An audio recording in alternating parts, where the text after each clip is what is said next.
Hello, I am an alley cat, and this is Criminalley Cat, where I talk about wet food, dry food, and places to lay in the sun.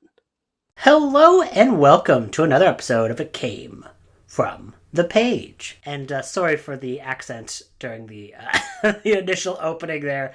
I thought it would be funnier if the accent was worse. So just know. I know that's not how British people actually sound. Anyways, yeah, sorry about last week. Last Friday I was just feeling real crappy, so I just had to take time off, so I had to take a video off. But I'm back, and I'm back doing Criminali's GarbAugust book tag. GarbAugust is coming up right soon, and I cannot wait. Actually, probably this weekend, I will probably do an early start for GarbAugust, which just means I'm going to stop reading books that are garbage and then go to reading garbage books. Maybe I've had an entire month of GarbAugust and I didn't even realize it. Garb July, Garb June, Garb every day of the year. But I thought it would be really fun to do this tag today, and just talk about some of these great prompts that Criminally has set out for us. Let us begin. Prompt number 1. Trashy books are often dismissed by the critics. What's a book which is regarded as trash, which you think has artistic value? Now, of course, I have done I have spoken the accolades of Alien: The Cold Forge and Aliens into Charybdis many, many times. Those are two of my favorite books of all time. I love those books dearly. None of you ever grabbed them, though. I talk about a freaking random alligator book and people buy the alligator book, even though it's way expensive. But nobody buys the alien books. Anyways, it's fine. Maybe one day someone will accidentally read it and they'll realize, oh my god, this book is good, and then all of BookTube will be reading it. But until then, I will keep doing that. But for this prompt, I'm going to do something different. I'm coming for the host of GarbAugust. That's right. I am coming for you, Criminali, because I think you a liar. In another video, in an early video, he talked about his own work, and he's like, yeah, I did these series of books about a cat called Hope, and I did all these, and, I needed some money for the sequels, so it's like it was kind of trashy, and, I would consider them trash, to which I read the books. I read it. I read the trilogy. Of course, I haven't read the Christmas special yet, because that one's like a full book, so I'm going to be reading that in December. But I'm coming for you, Criminali, because those books are not trash. Those books are fucking great. That's it. Bam. I give them 5 stars. Cat Called Hope is a great series of short stories. Really good to read whenever you're feeling down. Amazing books. Criminali is a great writer. I don't care what he says. I do not consider his work trash. Death of the author. Although, I obviously don't want to say Death of Criminali. That seems rude. Anyways, Criminali, respect your own work more. You're a great writer. And if you haven't read A Cat Called Hope, they're like the entire thing is like super cheap on Amazon, and you can read them in like a day, in like a sitting, because there's like 100 pages, and I cried. I had a big emotional movement from it, and I gave it 5 stars on Goodreads. So it's one of my favorite books of the year, and we'll definitely be talking about it later on. 2. Critics often love books with extreme or challenging content. Which critically praised book did you think was trash? Whew, okay, listen. I don't like Lord of the Flies by William Golding. I don't like Lord of the Flies. Of course, I have not read this since I was like in high school, so take this with a grain of salt. Maybe I will have to reread these later on, but as a fat kid, the Piggy is like, I hate it. I hate it so much. It's like, it's just like brings all those fat kid feelings up, and it's dumb and stupid. And I don't actually think it has that much interesting to say about like human society and what happens when we trapped in an experience. And it's like, whoa.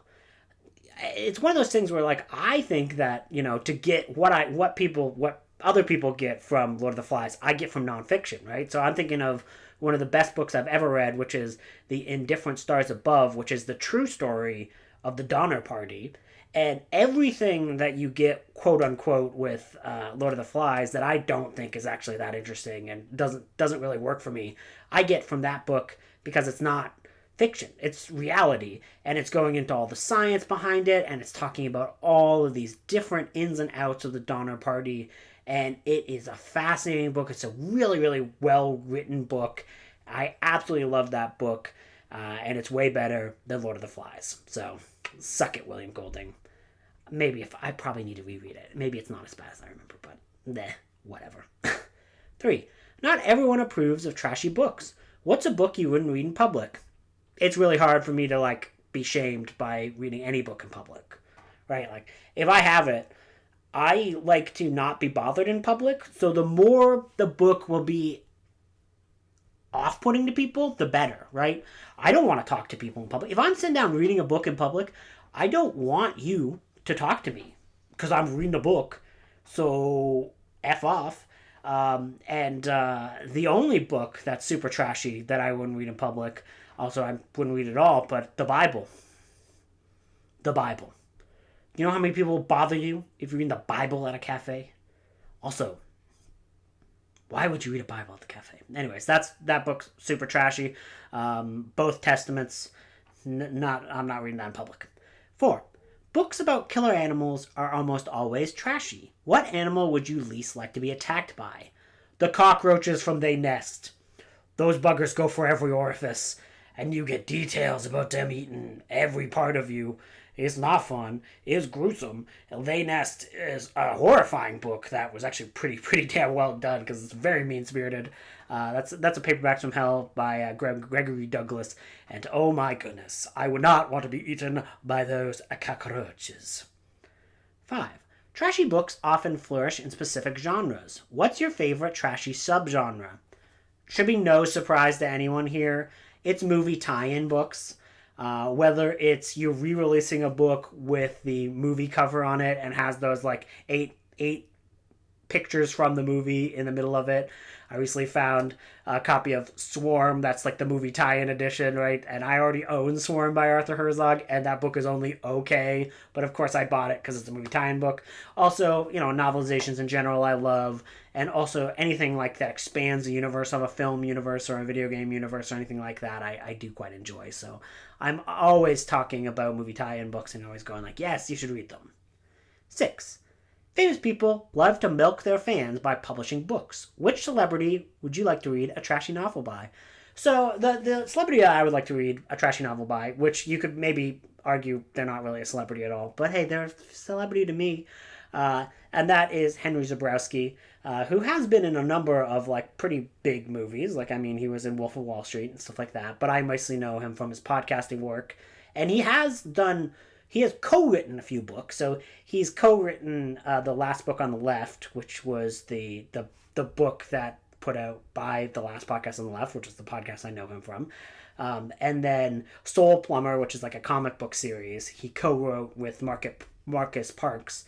But I think I would love to just read Henry Zebrowski on his own, a book just of him writing. I don't care what genre it's in. I don't care if it's an autobiography. I would just love to read it because I think he's a hilarious person, and I just love reading his or hearing his ramblings and when he goes all in on something. And I think it would be really fun to read a book written by him that does not have the the calming factor of a co-writer and just lets him go off. I think it would be very funny. I would love to read a sci-fi book from him. Of course, a horror book by him would be amazing. Really, the sky's the limit when it comes to him. I think he could do some really good trashy books. 7.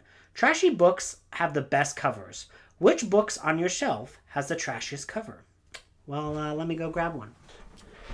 Now, I don't know if this is the trashiest cover, but I'm going to pick Atrocity Week by Andrew McCoy. I have not read this book yet, but this is a book that has some blood splatter, some bullets. There is a warning on the label where it says, "This is probably the most violent story ever written. If you are easily shocked or frightened, you should not attempt to read it." And this one I specifically chose because I went to my local used bookstore, and the lady, when I came to check it out, she was like, "Oh yeah, we weren't going to take this book," but then I looked at it and I thought about it and I was like, "Andrew will buy this book." And she was right. I did. So this book is one that is so trashy, people saw it and they thought of me. So take of that what you will. I haven't read that book yet. I don't know. I probably won't read that during GarbAugust, though, because I've got too much of a TBR. So I'd be interested when I read it if that is at all. because I don't believe it is. But anyways. 8. Trashy books often contain adult themes. What's a book you read before you were old enough to? Now, I guess this is whether or not I quote unquote was old enough to is something that would probably be arguable. I think that you could probably read this at any age. Well, I guess. Oh yeah, there's a lot of sex in that book. Okay, so when you're like 15 and over, you can read this. But I think I read it before. But anyways, and this is Stephen King's Carrie. And one of the things, like, I remember reading that, and my parents were like, I don't know, like, there's some stuff, like, you learn a lot about, like, female reproductive systems and stuff. And, I think I'm fairly certain, like, that's how I got introduced to the idea of periods. And then when we had, like, grade 8 health class, they, like, introduced periods to, like, everyone. And, like, there's, like, all of the boys were like, oh, gross. And I was like, oh, yeah, that's a thing that happens to 50% of people. It's fine, whatever. Don't make not gross to me. It's just what happens. I think probably I was also like, then all the women are going to be psychics afterwards. So I probably just inadvertently connected the two. But I've always been one of those people who just like, periods are not gross. Periods happen to like 50% of the population. If you're a guy who's grossed out by periods, grow the fuck up. Like, grow the fuck up. That was me from a very early age. Probably not dropping F-bombs, but from a very early age, I was like, okay, this is just a thing that happens, whatever. And like, whatever. And I can't believe that there's this thing where like men are still, and like they're grown men, like 40, 50, like, oh, gross, I cannot speak of this. And I'm like, oh, grow up, you stupid idiot. Anyways, that's a rant. 9. If you were a character in a shifter romance, what creature would you want you or your partner to shift into? I don't really have much romance in my life currently, but I would not mind to be able to turn into like a cat. So I wouldn't mind to be like a stray cat and just like go out into the world for like a day and live life as a stray cat. Like, see if I can't climb into all these cool little spots and little nooks and take a look at my like my house and my apartments in ways that I haven't seen before. And 10 is tag the trashiest booktubers you know. They've already all been tagged. Literally, all the people I would tag have been tagged. So if you're a person who does tags and you want to do this tag, go ahead, be my guest. Be my guest, be my guest. Bring the trash to the bag. And have a good day. Goodbye.